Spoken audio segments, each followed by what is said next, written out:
السلام عليكم ورحمة الله وبركاته.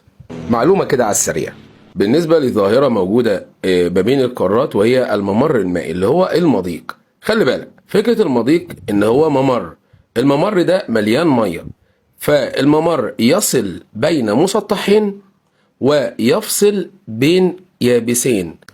ويرجع بقى أهمية المضيق إلى مركزية وجوده. يعني المضيق ده موجود فين؟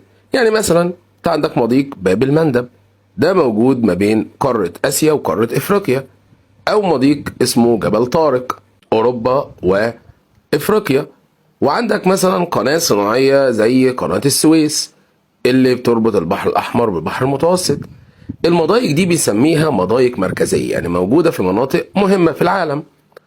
اما مثلا مضيق زي مضيق بيرنج اللي بيربط مثلا ما بين قارة اسيا وقارة امريكا الشمالية، المضيق ده اهميته اقل من المضايق اللي انا قلتها قبل كده. زائد ان المضيق ده بيتجمد في فصل الشتاء، فبالتالي بيفقد اهميته الاقتصادية.